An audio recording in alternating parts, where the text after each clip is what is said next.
Welcome back to the All About Photography podcast, where we discuss anything and everything that's photography related. Don't forget, a new episode gets released every Monday night at midnight Greenwich Mean Time, so depending on where you are in the world, depends what time it may go live for you. It could be Sunday evening, Monday morning, depending on your particular location. And you can also find this podcast on all of your favorite podcasting platforms, your Apple Podcast, Spotify, Google, Amazon. And there's also the YouTube video of the podcast will be going live onto the Pien VC Photography YouTube channel as well. Not live as in I'm streaming live, but live as in that's when the video goes published, just to make sure there's no miscommunications there. And for those of you watching on YouTube, hello! There is your weekly wave. Oop. And I've got to stop hitting the mic when I do that. Now, this week's topic came up because I recently shared a picture on social media when I was off traveling in a new part of Thailand that I haven't been to before. And I was asked as to why the photo was so heavily edited, when in reality, the only editing I actually did was masking out as many people as I could from the area, which, if you remember a recent episode, which is how can you take photos in public without annoying the public, that was one of the tips I suggested, is take as many photos as you can and just mask the people out so there's not too many there in your actual image. I wasn't able to completely get rid of everybody, but I was still able to remove quite a few people out of the image itself. So that's what this topic is about. Is editing cheating? There are going to be a lot of different opinions on this, and I know some shots will be fired from my perspective on my opinions on them, because not everybody will share the same opinion as me, and that is perfectly fine. I have no issue with anybody having a different opinion to me. I really don't. I only ask that if you say you have a different opinion, at least explain why it's different, not just say, I don't like your opinion or your opinion is wrong or whatever, but not back it up, because I'd rather much have a discussion versus just be told, no, you're wrong. Tell me why I'm wrong. I'm all for listening to it. I'm all for learning your opinion. But if you're going to say I'm wrong, at least tell me why. But I digress. So is editing cheating? For my perspective, for the most part, no, it's not. Editing is enhancing what is already there in the scene that you are taking a photo of. It's about creating a piece of art from the image that you have taken with your camera. That's what editing is. All right, I'll get into what photo composition and photo replacement and sky replacement is later on, because I consider that digital art instead of photography, but we'll get into that later, as I mentioned. And I'll make an extreme argument just to help get my point across, and then we'll get into the nuances, because I know it's a very heated topic whenever it comes up. Now, I do know a few photographers who will come out and say that they want the image to look as realistic as possible from the scene they saw with their own eyes, or eye if they only have one, and that any form of editing is cheating, which is perfectly fair enough. But if you do follow that argument, and humor me on this, if you just change your aperture, your shutter speed, your ISO, couldn't that technically be considered editing because you are enhancing what is already there? If you think about it, our eyes already have quite a decent depth of field, so if you were to shoot at something like f1.4 versus f9, isn't that editing? Or if you're going to shoot at something like a 1 second exposure to get that smooth, silky look in some water, isn't that technically editing? Or if you're the exact opposite and you want to freeze the water in a waterfall and shoot at like 1/1000th of a second, that's also technically editing, because you are changing aspects of your image to suit your personal preferences. I know that is an extreme example, but that illustrates my point of how editing is not technically cheating. If you take any landscape photographer, any of them, who uses any type of filter, whether it's a polarizer, a neutral density, a graduated neutral density, or a night filter, and ask them if using that filter is cheating, I can guarantee that almost 100% of them will say it's not cheating, because they are creating a piece of art, not just taking a snapshot of the scene that they are looking at. Right, that's why we need to clarify exactly what editing is when you are making the argument. Editing is not cheating. Now, I would say that editing is when you are enhancing the image you've taken, but you're also not making any changes to what's permanently on the scene. All right, if you want to make any changes to the exposure triangle, whether it's your aperture, your ISO, your shutter speed, whatever the case is, change it to your heart's content. I honestly couldn't care. That's what photography is. It's making a piece of art from your camera and your editing software and whatever accessories you've got to make the best image possible. Even if you take an image in color and you just change everything except one particular part of it to black and white. Like I've had a colleague do this with a picture of a castle and a flower. Everything was black and white except the flower. That's still not cheating. That's making a piece of art because she took the exact image that she had and she edited in a way to make it a piece of art. The flower stood out because it was a nice pink color and everything was black and white so that it wasn't lost in the scene itself. On the other side of that same coin, I would say that it's no longer photography when you are making changes to what is a permanent part of the scene. All right, that could be like if there's a tree in the scene and you don't like it there, then you'll use something like Photoshop's content aware fill to get rid of it. I would say that's no longer editing because you have made a change to something permanent. If it's something that's not always there, like a loose leaf or people walking through it or a traffic cone if you're doing street photography, then it's fine because it's not a permanent object. It's just something that's there at that particular point in time. I know right now I've limited it to landscape and street photography so far, but even if we take portrait or wedding photography as an example, everybody wants to look their best in their photos, that's a given. But if somebody has acne, as an example, if you look at my face, I've got lots of acne. And if you were to, remove those in Photoshop later on, that's editing because acne is not permanent. The scars may be unless you do something about it, but the occasional pimple, no, that's not permanent. You can edit that out in Photoshop, go for it. On the other hand, though, if you were to remove something like a mole or a scar that is there, unless that person naturally has gone through cosmetic surgery to get them removed, but you have gone and removed those scars and moles or whatever it is from their face, or freckles even for that fact, then that is technically cheating because you are then making a false representation of what that person's face actually looked like. If they have freckles and you remove the freckles, that is no longer the same person. That's just a person without freckles. So even in portrait photography, if you make slight changes to aspects on their face like acne or whatever the case may be, that's not always there, that's perfectly fine. If, however, you remove something permanent like a mole or a scar or freckles, then that's cheating because then you are changing the subject completely. I know some will argue, but it's a small change, but it's still a change nonetheless of what they actually is. If you change something temporary, it's fine. If you change something permanent, that's where the issue is. And in a similar aspect, if you start adding onto the scene aspects that were never there to begin with, then that's also no longer photography. That's digital art because then you're taking objects from different images, putting it all together in one image, and saying that's your image. That's compositing. That's not photography. I know many will disagree with me, and that's perfectly fine. That's why I said if you do disagree with me, I'm more than happy to hear from you as to why you think I'm wrong. Right? But just at least tell me why I'm wrong, not just say why I'm wrong. That's the only thing I ask. But as I am predominantly a landscape photographer, I went out to take landscapes recently, and it's the happiest I've been in a long time because it was my first chance to go out and take some landscape photos in over a month because of other aspects. But one thing that has come up, especially in the past year or two with Luminar AI's recent release and also Photoshop as well for that matter, into the whole editing versus not editing debate is sky replacements.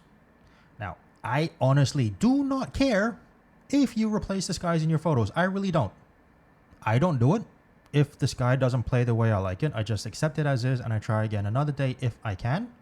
But what myself and many others take issue with though is if you replace the sky and say that you didn't, right? Because we will see an amazing photo during golden hour or blue hour, whenever the case may be, and we're going to think, how did you take it? And can we even replicate it if that's something we wanted to try? And in saying that, if we find out later on that sky has been replaced, we feel like we've been not just lied to, but sent on a wild goose chase to try and replicate something that doesn't exist. If you've replaced a sky in your photo, go for it. I couldn't give two shits. I really couldn't. But just tell us you've replaced the sky on your photo. We will not think less of you for doing so. We will think, okay, yeah, that's creative and you've done a good job in doing that. But we will be annoyed if we find out that you told us you didn't replace the sky and we try to replicate it, find out it's not possible because of the direction of the sun or whatever the case is, and then you get called out that you have replaced the sky and then you finally admit to it.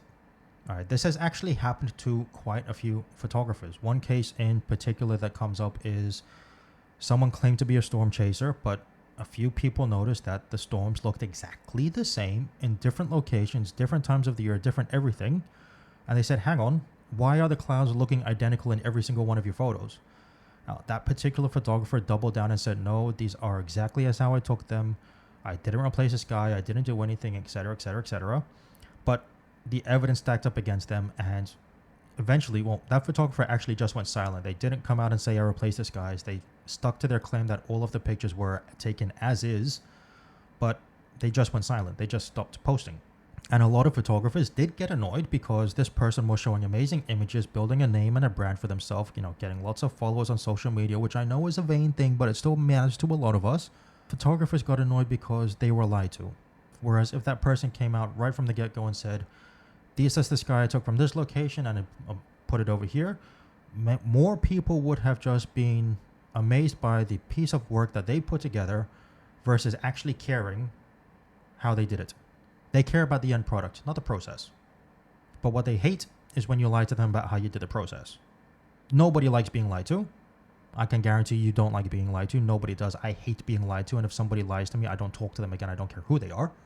That photographer in particular, if they just said, yes, I replaced this guy because the clouds were perfect from the initial photo and it would have sat perfectly well with this photo, people would have either agreed or disagreed from an artistic perspective only, not whether or not it was correct. That's just one thing to bear in mind. If you are asked how you put an image together, whether it's HDR, sky replacement, you've removed something that wasn't normally there. People care about the end product and how you got there. But if they find out you haven't been honest about it, that's when you shoot yourself in the foot. And you will lose a lot of fans and a lot of following, and people will no longer trust you because they will no longer know if what you're saying is true or not. I mean, if you even look at my previous YouTube videos where I've put up an image that I've taken, if there's multiple exposures, I'm more than happy to say so because I don't see the point in lying about it. I will get called out if I do, and I'll have to back myself up or just come out and be dishonest, and I'd rather just be straight up honest from the get-go. I'm not saying everybody has to, right? I'm not God, I'm not anybody to tell you what to do. I'm just saying that from my experience, if you're honest about how you took that image, people will be much more appreciative of the image than if you lied to them about it. All right, I know that in that particular photographer's case as well, just to backtrack a little bit, some can see how, many photographers talking, saying, hey, you replaced this guys, and this person doubling down saying, no, I didn't, that it can be construed as a little bit of bullying behavior because it was consistent harassment about their actual images. And many will ask, why couldn't you just accept the image as it was? And it's like I just said, though, it's all about honesty. As photographers, we all work insanely hard. It is not the easiest career in the world to be successful at and make a living out of, because so many people want to be photographers and so easy to get cameras now compared to before. It takes a lot of hard work, dedication, passion, improving your skills, marketing, getting your name out there. It is very difficult now compared to before to become a successful photographer. All right, and photographers got upset at this point in particular for replacing this guys and lying about it because they were building their name and their brand off false claims. That's all it was about. And in any industry, not just photography, any industry, if a company gets called out for lying about particular facts, how long do you think that company will survive? Unless it's giants like Apple, Google, Microsoft, it's easier for them to survive naturally. But smaller one-man band companies or companies with less than 10 staff, do you think they will last long if the customers find out they've been lied to? I can almost guarantee they won't. And for the rest of the companies involved in that industry, they also don't want to get tarnished with that reputation that because of a few dishonest participants, everybody's dishonest. Nobody wants that to happen to them. And that's why I say, if someone asks you about it, yeah, just tell them you replaced this guy. No one will actually care that you did. They will like it for what it is, and they're just curious how you got it done so they can try and do it themselves. 99% of the times, that's all it is. Unless you have a troll, but then I'm not going to waste my time on trolls, except to say ignore them as best you can, because you can never appease a troll. If any trolls just heard that and they're not happy with me, sorry, as I said, that's my opinion. Shots fired. I will accept any flack I get for that. I realized I have gone off on a bit of a tangent and a bit of a rant about that, but I hope that it illustrates the point in that editing is not cheating. There is nothing wrong with wanting to enhance the image you've taken and make the best out of it. That's what we do as photographers. We see a scene and we want to make the best image we can out of it. Whether it's using a shallow depth of field, a long depth of field, short exposure, long exposure, filters, whatever the case is, we have seen a scene, we want to make it a piece of art with our camera, and we will do what it takes to get there.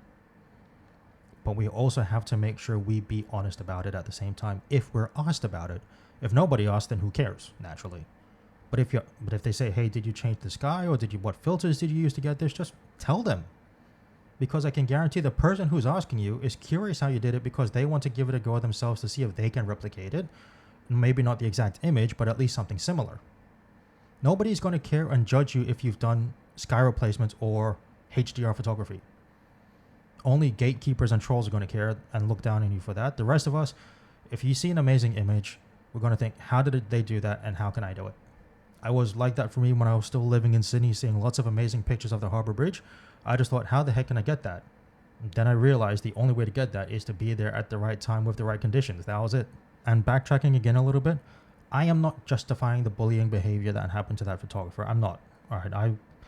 For multiple reasons, which we can say for a different episode or even take offline if you're curious to find out why.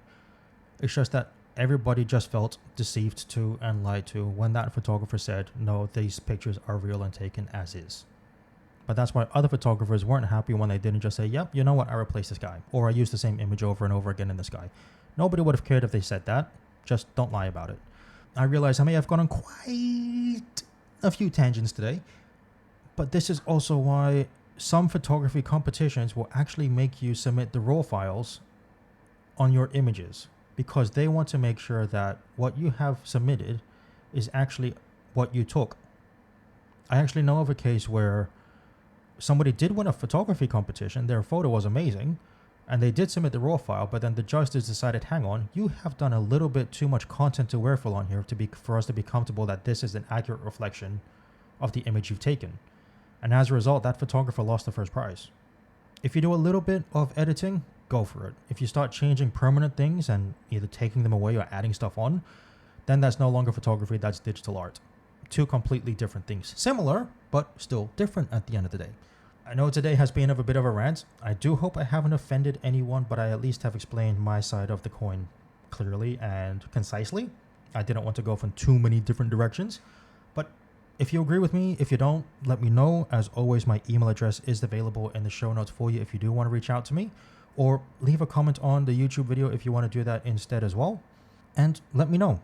Am I wrong? Am I right? Am I completely bonkers? I know many people do say I'm completely bonkers, and sometimes I agree with them as well, I must say. But that's perfectly fine. Everybody's entitled to their opinion.